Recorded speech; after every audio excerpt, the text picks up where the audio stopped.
Today's scripture passage comes from Matthew's Gospel, the 20th chapter, and what we find is Christ speaking with a group of people, and someone walks in as he's having this extraordinary conversation and says, "Oh, Jesus, your mom and your brothers are outside." Jesus responds with an interesting, provocative question with, "Who are my mother and my brothers?" You know, often we get sidetracked with the idea, well, did Jesus have brothers? Well, the church teaches no. The church teaches us that there was only one, and that one child of Mary is Jesus. So let's just start with that. But what's even deeper is the fact that he has said, "Who is my mother and my father, my sisters and my brothers?" What's interesting is that we are astounded that he would even talk about someone else being his mother.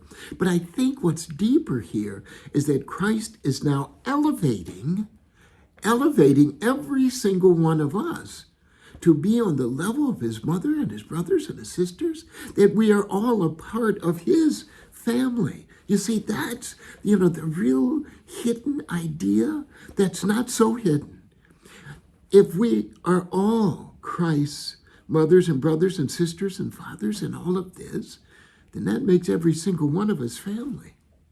Every single one of us are part of this beloved community, a beloved community by Christ. So there can be no other. There can be no one who is outside of that family. And we have a very difficult time with that.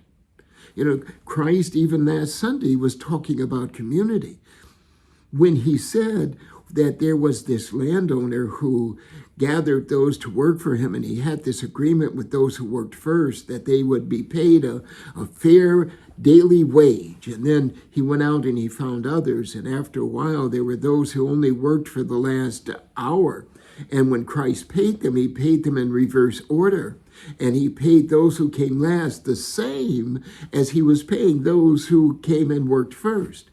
Those who worked first, who came to work in the hot, terrible sun all day long, were upset because those who came later got paid the same as they did.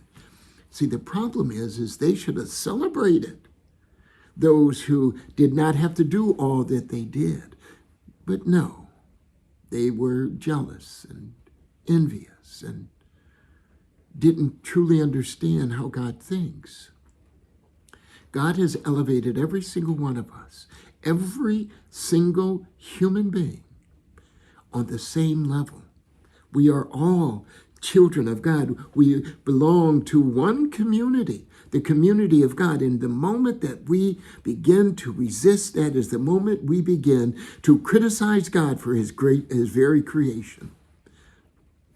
When we look down on others, we are criticizing God for the beauty and the joy, the judgment and the justice that he has given to every single one of us. So when we hear Christ saying that, "Who is my brother and my sisters and my fathers?" Who are they?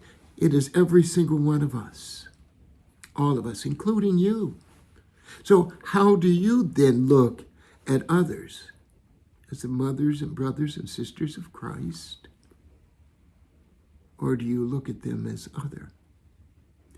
Many of us know Scripture. Many of us have heard the scriptural passage, for years. We've heard the scriptural passage that we heard last week for years, last Sunday. We have heard these over and over. The idea of Christ is not to know Scripture only. The idea is to live Scripture.